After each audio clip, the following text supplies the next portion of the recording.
ನನ್ನ ಆಧ್ಯಾತ್ಮ ಗುರುಗಳಾದ ಪರಮಪೂಜ್ಯ ಜಗದ್ಗುರು ಶ್ರೀ ಶ್ರೀ ಕುಮಾರ ಚಂದ್ರಶೇಖರನಾಥ ಮಹಾಸ್ವಾಮೀಜಿಯವರ ಪಾದಾರವಿಂದಗಳಿಗೆ ಭಕ್ತಿಪೂರ್ವಕವಾಗಿ ನಮಸ್ಕಾರಗಳನ್ನು ಸಲ್ಲಿಸ್ತಾ, ಕ್ಷೇತ್ರದ ಅಧಿದೇವತೆ ಮಹಾಮೇರು ಪಂಚಗಣಪತಿ ದೇವರಿಗೆ ಭಕ್ತಿಪೂರ್ವಕವಾಗಿ ನಮಸ್ಕಾರಗಳನ್ನು ಸಲ್ಲಿಸ್ತಾ, ಈ ಒಂದು ಶುಭ ಸಂಜೆಯಲ್ಲಿ ನಮ್ಮ ಜೊತೆ ನಾವು ತಿಳಿದುಕೊಂಡ್ರ ಹಾಗೆ ಅತ್ಯದ್ಭುತ ಸಂಘಟನಾಕಾರರು, ಜನಮುಖಿ ಮತ್ತು ಭಾರತೀಯ ಸನಾತನ ಸಂಸ್ಕೃತಿ ಬಗ್ಗೆ ಬಹಳ ಅಪಾರವಾದಂಥ ಗೌರವವನ್ನು ಇಟ್ಟುಕೊಂಡು ತಮ್ಮ ವೈಯಕ್ತಿಕವಾದಂಥ ಕೆಲಸ ಕಾರ್ಯಗಳನ್ನು ಬದಿಗೊತ್ತಿ ಸಮಾಜಕ್ಕೆ ಒಬ್ಬ ಶ್ರೇಷ್ಠ ಸಂಘಟನಕಾರರಾಗಿ ಕೆಲಸ ಮಾಡ್ತಾ ಇರುವಂಥ ನಮ್ಮ KRDLನ ಅಧ್ಯಕ್ಷರಾದಂಥ ರುದ್ರೇಶ್ವರ್ ಅವರು, ಹಾಗೆ ಜಾಯಿಂಟ್ ಕಮಿಷನರ್ ಲೇಬರ್ ಡಿಪಾರ್ಟ್ಮೆಂಟ್ ಅಂತ ಸಂಗಮೇಶ್ ಅವರು, ಹಾಗೆ ಎಲ್ಲ ಹಿರಿಯರು, ವಿಶೇಷವಾಗಿ ನಮ್ಮ ಮಂಡ್ಯ ಜಿಲ್ಲೆಯವರು.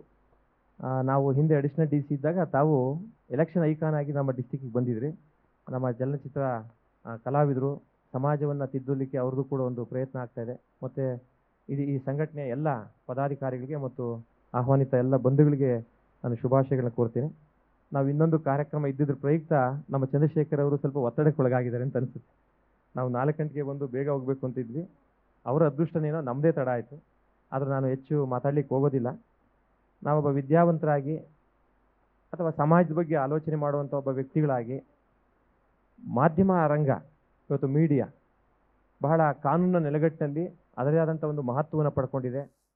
ಸಾಮಾಜಿಕವಾಗಿ, ಆರ್ಥಿಕವಾಗಿ, ಶೈಕ್ಷಣಿಕವಾಗಿ ಈ ದೇಶವನ್ನು ಕಟ್ಟಲಿಕ್ಕೆ ಮಾಧ್ಯಮ ಬಹಳ ಮುಖ್ಯವಾಗಿ ಕಾಣುತ್ತೆ. ಇತ್ತೀಚಿನ ದಿನಗಳಲ್ಲಿ ಭಾರತದ ಸಂವಿಧಾನವನ್ನು ಸಿದ್ಧಪಡಿಸುವಂಥ ಸಂದರ್ಭದಲ್ಲಿ ವಾಕ್ ಸ್ವಾತಂತ್ರ್ಯದ ವಿಷಯ ಬಂದಾಗ, freedom of speech, article 14 to 32 ಏನು ನಮಗೆ ಫಂಡಮೆಂಟಲ್ ರೈಟ್ಸನ್ನು ಪ್ರೊವೈಡ್ ಮಾಡಿದ್ದಾರೆ, part 3 of the constitution of ಇಂಡಿಯಾದಲ್ಲಿ. ಅಲ್ಲಿ article 19 freedom of speech, walk ಸ್ವಾತಂತ್ರ್ಯ ವಿಷಯ ಬಂದಾಗ ಮೊದಲ ಪ್ರಧಾನಿ ಜವಾಹರ್ಲಾಲ್ ನೆಹರೂರವರು ವಾಕ್ ಸ್ವಾತಂತ್ರ್ಯ ವ್ಯಕ್ತಿಗೆ ಮತ್ತು ಪತ್ರಿಕೋದ್ಯಮಕ್ಕೆ ಹೆಚ್ಚಿನ ಒಂದು ಶಕ್ತಿಯನ್ನು ತುಂಬುವಂಥ ಒಂದು ಆರ್ಟಿಕಲ್ ಆಗಿದೆ. ಅದನ್ನು ಬಳಕೆ ಮಾಡಿಕೊಂಡು ನಾವು ಸಮಾಜದ ಹೊರೆಕೋರುಗಳನ್ನ ತಿದ್ದಲಿಕ್ಕೆ ಸಹಾಯ ಆಗುತ್ತೆ, ಸಮಾಜದ ಆಗುಹೋಗುಗಳನ್ನ ಸರ್ಕಾರದ ಗಮನಕ್ಕೆ ತರಲಿಕ್ಕೆ ಸಾಧ್ಯ ಆಗುತ್ತೆ ಅನ್ನೋ ಒಂದು ಉದ್ದೇಶವನ್ನು ಇಟ್ಟುಕೊಂಡು ಪತ್ರಿಕಾ ಸ್ವಾತಂತ್ರ್ಯವನ್ನು ನೀಡಲಿಕ್ಕೆ ಹೆಚ್ಚಿನ ಪ್ರಯತ್ನಗಳನ್ನ ಸಂವಿಧಾನದತ್ತವಾಗಿ ಮಾಡಲಾಗಿದೆ. ಆದರೂ ಮಧ್ಯೆ ಮಧ್ಯೆ ಮಾಧ್ಯಮದವ್ರನ್ನ ನಿಯಂತ್ರಿಸುವಂತಹ, ಮಾಧ್ಯಮದ ಅಭಿಪ್ರಾಯಗಳಿಗೆ ನಿರ್ಬಂಧಗಳನ್ನ ಏರಿಸುವಂಥ ಕೆಲಸಗಳು ಕೂಡ ಬಹಳ ಹಿಂದಿನಿಂದ ಆಗ್ತಾ ಇತ್ತು.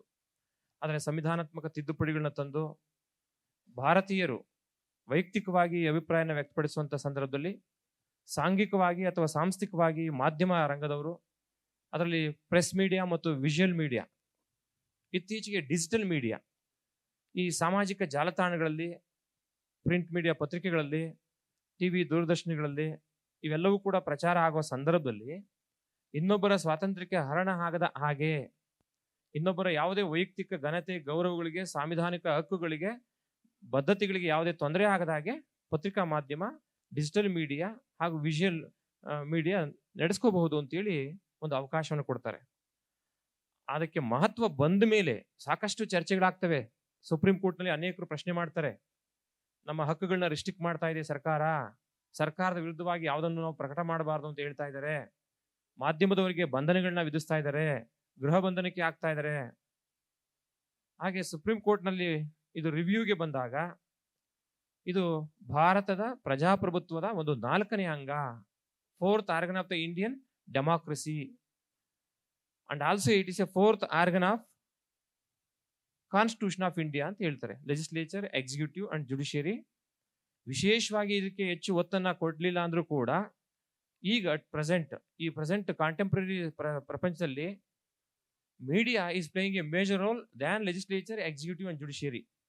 It is advising, it is commenting the decision and policy of the legislature, executive and judiciary also. Judiciary ನಾವು ಜುಡಿಷಿಯಲ್ ಆಕ್ಟಿವಿಸಮ್ ಅಂತ ಹೇಳ್ತಾ ಇದ್ವಿ. ಜುಡಿಷಿಯರಿನಲ್ಲಿ ಆಗುವಂಥ ಲೋಪದೋಷಗಳನ್ನು ಕೂಡ ಇವತ್ತು ಮಾಧ್ಯಮ ಕ್ಷೇತ್ರ ಎತ್ತಿ ಹಿಡಿತಾ ಇದೆ, ರಿವ್ಯೂ ಮಾಡ್ತಾ ಇದ್ದಾರೆ, ಅಭಿಪ್ರಾಯಗಳನ್ನ, ಸಲಹೆಗಳನ್ನ ಕೊಡ್ತಾ ಇದ್ದಾರೆ. ಸೊ ಈ ನಿಟ್ಟಿನಲ್ಲಿ ಮಾಧ್ಯಮ ಕ್ಷೇತ್ರ ಬಹಳ ಪ್ರಭಾವಶಾಲಿ ಆಗಿದೆ ಇವತ್ತು. ಅದೇ ಇನ್ನೊಂದು ಸೈಡ್ನಲ್ಲಿ ಯೋಚನೆ ಮಾಡಲಿಕ್ಕೆ ಹೋದ್ರೆ, ಮಾಧ್ಯಮದಲ್ಲಿ ದುಡಿತಾರೆ, ನಮ್ಮ DYSP ಅವರು ಹೇಳಿದ್ರು, ಮಾಧ್ಯಮದಲ್ಲಿ ದುಡಿಯುವಂತಹ ಸಣ್ಣ ಸಣ್ಣ ಪತ್ರಕರ್ತರಿಗೆ ಇವತ್ತು ರಕ್ಷಣೆ ಇಲ್ಲದ ಹಾಗಾಗಿದೆ. ಅವರ ಪರಿಸ್ಥಿತಿಗಳು ನೋಡೋಕೆ ನಾವು 24 ವರ್ಷಗಳ ಕಾಲ ಆಸ್ ಎ KS ಆಫೀಸರ್ ನಾನು ಬಹಳಷ್ಟು ಜಿಲ್ಲೆಗಳಲ್ಲಿ ವರ್ಕ್ ಮಾಡಿದ್ದೇನೆ. ಪ್ರತಿನಿತ್ಯ ಮಾಧ್ಯಮದವರ ಸಂಪರ್ಕದಲ್ಲಿ ಇಟ್ಕೊಂಡು ನಾವು ಕೆಲಸ ಮಾಡುವಂಥ ಸಂದರ್ಭದಲ್ಲಿ ಗ್ರಾಮಾಂತರ ಪ್ರದೇಶದ ಸಣ್ಣ ಪುಟ್ಟ ಪತ್ರಿಕೆಗಳ ಸಣ್ಣ ದೂರದರ್ಶನ ವರದಿಗಾರರ ಈ ಒಂದು ಬದುಕನ್ನು ನೋಡಿದ್ರೆ ಬಹಳ ಕಷ್ಟದಾಯಕವಾದ್ದು. ಅವರ ಕಷ್ಟಗಳಿಗೆ ಸ್ಪಂದಿಸಬೇಕು ಅನ್ನೋ ಒಂದು ಘನೋದ್ದೇಶವನ್ನ ಈ KPDMA ಇಟ್ಕೊಂಡಿರುವಂಥದ್ದು ಬಹಳ ಒಳ್ಳೆಯ ಉದ್ದೇಶ. ಯಾಕೆ ನಾನು ನೋಡಿದ್ದೀನಿ, ಒಬ್ಬ ಪತ್ರಕರ್ತ ಪತ್ರಿಕೆಗಳಲ್ಲಿ ವರದಿ ಮಾಡ್ಲಿಕ್ಕೆ ಅಂತ ಬೆಳಗ್ಗೆ ಬಸ್ ಸ್ಟ್ಯಾಂಡ್ಗೆ ಹೋಗ್ತಾನೆ. ಒಂದು ಬಸ್ನಲ್ಲಿ ಯಾವ್ದೋ ಸ್ಕೂಟರ್ಲಿ ಬಂದಂಥವ್ರು ಅವ್ರಿಗೆ ಆಕ್ಸಿಡೆಂಟ್ ಮಾಡ್ತಾರೆ, ಮತ್ತೆ ಅವ್ರಿಗೆ ಪೂರ್ತಿ ಪಕ್ಕೆಲುಬು ಮುರಿದೋಗುತ್ತೆ. ಆಸ್ಪತ್ರೆಗೆ ಕರ್ಕೊಂಡು ಹೋಗ್ತಾರೆ. ಅವ್ರ ಹೆಂಡತಿ ಮಕ್ಕಳು ಗೊಳೋ ಅಂತ ಅಳ್ತಾರೆ. ನೀ ಯಾವ ಸಮಾಜ ಸೇವೆ ಮಾಡಕ್ ಹೋಗಿದ್ದಪ್ಪ, ಈಗ ಜೀವನನೇ ಹಾಳಾಗೋಗ್ತಲ್ಲ, ನಾವೆಲ್ಲ ನಿನ್ಮೇಲೆ ನಂಬ್ಕೊಂಡಿದ್ವಿ. ಏನು ಪತ್ರಿಕೆಯಲ್ಲಿ ಎಷ್ಟು ಕೊಡ್ತಾರೆ ಪತ್ರಕರ್ತರಿಗೆ? ಒಂದು ವರದಿಗೆ 500, 1000, 2000 ಕೊಡ್ಬೋದು. ತಿಂಗಳ ಅಂದ್ರೆ ಅವ್ರಿಗೆ ಒಂದು 5,000, 8,000, 10,000 ಸಿಗ್ಬೋದು. ಸಣ್ಣ ಪತ್ರಿಕೆಗಳು. ನೀವು ದೊಡ್ಡ ಸ್ಟಾಲ್ವಾರ್ಟ್ ನ್ಯೂಸ್ ಪೇಪರ್ ಅಥವಾ ಸ್ಟಾಲ್ವಾರ್ಟ್ ಮೀಡಿಯಾಕ್ಕೆ ಹೋಲಿಕೆ ಮಾಡ್ಕೊಂಡ್ರೆ ಇವೆಲ್ಲರೂ ಬಹಳಷ್ಟು more than 80% they are living with very less than the ನೆಸರಿ condition. So ಈ ನಿಟ್ಟಿನಲ್ಲಿ ಒಂದು ಕಡೆ ಸಮಾಜವನ್ನು ತಿದ್ದುವಂಥದ್ದು, ನಮ್ಮ 3 ಅಂಗಗಳ ಲೋಪದೋಷಗಳನ್ನ ಎತ್ತಿಡಿಯುವಂಥದ್ದು ಅಥವಾ ಘನತೆಯನ್ನು ಎತ್ತಿಡಿಯೋದಿರಬಹುದು. ಹಾಗೆ ಪತ್ರಕರ್ತರಿಗೆ, ಮಾಧ್ಯಮದಲ್ಲಿ ಕೆಲಸ ಮಾಡುವಂತಹ ಸೇವಾಕರ್ತರಿಗೆ ರಕ್ಷಣೆ ಕೊಡಬೇಕು. ಒಂದು ಬಲವಾದ ಸಾಂಸ್ಥಿಕ ಹೋರಾಟವನ್ನು ಮಾಡಬೇಕು. ಒಂದು ಇನ್ಸ್ಟಿಟ್ಯೂಷನಲ್ ಸೆಟಪ್ ಅನ್ನು ಇಟ್ಕೊಂಡ್ರೆ ಸರ್ಕಾರದ ಮುಂದೆ ವಾದ ಮಾಡಲಿಕ್ಕೆ, ಬೇಡಿಕೆ ಇಡ್ಲಿಕ್ಕೆ, ಹಕ್ಕೊತ್ತಾಯ ಮಾಡಲಿಕ್ಕೆ ಸಾಧ್ಯ ಆಗುತ್ತೆ. ಈ ನಿಟ್ಟಿನಲ್ಲಿ ಪ್ರಯತ್ನ ಮಾಡೋಣ ಅಂತ ಒಂದು ಸಣ್ಣ ಸಂಕಲ್ಪನ ಮಾಡಿ ಇವತ್ತು 1 ವರ್ಷವನ್ನು ಮುಗಿಸಿದ್ದಾರೆ. ಇದು ದೊಡ್ಡ ಸಂಕಲ್ಪ ಆಗಲಿ. ಯಾಕೆಂದ್ರೆ ಸಿಟಿನಲ್ಲೂ ಕೂಡ ಸಾಕಷ್ಟು ರಿಪೋರ್ಟ್ಸ್ ಇರ್ತಾರೆ. ನಿಮ್ಮ ಸಿಟಿ ರಿಪೋರ್ಟ್ ಮೂಲಕ ಇರ್ಬೋದು, ಬೇರೆ ಪತ್ರಕರ್ತರನ್ನ ಈ ಸಂಸ್ಥೆಯ ಮೂಲಕ ಎಲ್ಲ ಮಾಧ್ಯಮದವರ, ಪತ್ರಕರ್ತರ, ವರದಿಗಾರರ ಹಿತವನ್ನ ಬಯಸುವಂತ ಒಂದು ಶ್ರೇಷ್ಠತೆ ಇದರಲ್ಲಿ ಕಾಣಲಿ. ಸಮಾಜದ ಆಗುಹೋಗುಗಳನ್ನ, ಬಡಬಗ್ಗರ ಸಮಸ್ಯೆಗಳನ್ನ, ಪಾಲಿಸಿಗಳ ಲೋಪದೋಷಗಳನ್ನ ಅಥವಾ ಪ್ರಶಂಸೆಗಳನ್ನ, ಕೆಲವು ಸ್ಕೀಮ್ಸ್ ಅನ್ನು ನಾವು ಅಪ್ರಿಷಿಯೇಟ್ ಮಾಡಬೇಕಾಗುತ್ತೆ. ಫಾರ್ ಎಕ್ಸಾಂಪಲ್, ನೀವು ನರೇಗಾ ಅಂತ ಒಂದು ಸ್ಕೀಮ್ ಇದೆ, ಇಲ್ಲಿ ಸಿಟಿಗೆ ಬರೋದಿಲ್ಲ. ಅದು ನನ್ನ ಎಕ್ಸ್ಪೀರಿಯನ್ಸ್ ಮೇಲೆ ಹೇಳಬೇಕು ಅಂದರೆ, Mahatma Gandhi national rural employment guarantee programme ಇದೆಯಲ್ಲ, it is a beautiful programme which is appreciated by World Bank. ವಿಶ್ವ ಬ್ಯಾಂಕ್ ಈ ಸ್ಕೀಮನ್ನು ಅಪ್ರಿಷಿಯೇಟ್ ಮಾಡಿದ್ದಾರೆ. ಅಂದರೆ ಇಡೀ ಪ್ರಪಂಚದ ಮೊಟ್ಟ ಮೊದಲಿಗೆ ನಾನ್ ಬಜೆಟರಿ ಆ್ಯಕ್ಷನಲ್ಲಿ ಇಂಥದೊಂದು ಸ್ಕೀಮನ್ನು ಮನಮೋಹನ್ ಸಿಂಗ್ ಅವರು, ದಿವಂಗತ ಮಾಜಿ ಪ್ರಧಾನಿ ಮನಮೋಹನ್ ಸಿಂಗ್ ಅವರು ತರೋದ್ರ ಮೂಲಕ ಜನಸಾಮಾನ್ಯರಿಗೆ ಭಾರತೀಯ ಆರ್ಥಿಕ ವ್ಯವಸ್ಥೆಯಲ್ಲಿ asset creation, income generation and also employment generation, overall 3 ಕಾನ್ಸೆಪ್ಟ್ನ ಇಟ್ಕೊಂಡು ಈ ಕಾರ್ಯಕ್ರಮ ಜಾರಿಗೊಳಿಸಿದ್ದು. ಇದರಲ್ಲಿ ನೀವು ಸಾಧಕಗಳನ್ನು ಟೀಕೆ ಮಾಡ್ಬೋದು, ಬಾಧಕಗಳನ್ನು ಕೂಡ ಟೀಕೆ ಮಾಡ್ಬೋದು. ಈ ಥರ ಸರ್ಕಾರದ ಆರ್ಥಿಕ ನೀತಿಗಳನ್ನು, ರಾಜಕೀಯ ನೀತಿಗಳನ್ನು, ಸಾಮಾಜಿಕ ನೀತಿಗಳನ್ನು, ಶೈಕ್ಷಣಿಕ ನೀತಿಗಳನ್ನು ಸಮಾಜಕ್ಕೆ ತಿಳಿಸುವಂಥ ಒಂದು ಕೆಲಸವನ್ನು ಮಾಡ್ಬೋದು. ಸಮಾಜಕ್ಕೆ ಸಹಾಯವನ್ನು ಕೂಡ ಮಾಡ್ಬೋದು. ನಾವು ಪತ್ರಿಕೆಗಳಿಗೆ ಅನೇಕ ಸಂಪಾದಕೀಯಗಳನ್ನ ನೋಡಿದ್ದೀವಿ.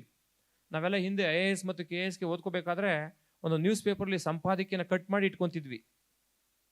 ಅದನ್ನು ಓದ್ಕೊಂಡೋದ್ರೆ ಆಸ್ ಇಟ್ ಈಸ್ ಕೇಳ್ತಾ ಇದ್ರು ಒಂದು ಸಬ್ಜೆಕ್ಟ್ ಬಗ್ಗೆ, ಒಂದು ಬರ್ನಿಂಗ್ ಇಶ್ಯೂಸ್ ಬಗ್ಗೆ. ಸೊ ಹಾಗಾಗಿ ಪತ್ರಿಕೆಗಳಲ್ಲಿ ಇಂತಹ ಒಂದು ಸಂಪಾದಕೀಯ ವರದಿಗಳು ಕೂಡ ಮಾಡಬೇಕಾಗುತ್ತೆ. ಸೊ ಈ ನಿಟ್ಟಿನಲ್ಲಿ ಈ ಒಂದು ಸಂಸ್ಥೆ ಯಶಸ್ಸನ್ನು ಕಾಣಲಿ, ಇದು ಹೆಮ್ಮರವಾಗಿ ಬೆಳೀಲಿ. ಈ ಏನು ಪ್ರಯತ್ನ ಮಾಡ್ತಾರಂತ ಎಲ್ಲ ಪದಾಧಿಕಾರಿಗಳ ನಿಜವಾದ ಒಂದು ಪ್ರಾಮಾಣಿಕ ಪ್ರಯತ್ನ ಯಶಸ್ವಿಯಾಗಲಿ ಅಂತೇಳಿ ಅವರಿಗೆ ನಾನು ಶುಭಾಶಯಗಳನ್ನ ಕೋರಿ ನನ್ನ ಮಾತುಗಳಿಗೆ ವಿರಾಮ ಹೇಳ್ತೀನಿ. ಜೈ ಶ್ರೀ ಗುರುದೇವ್.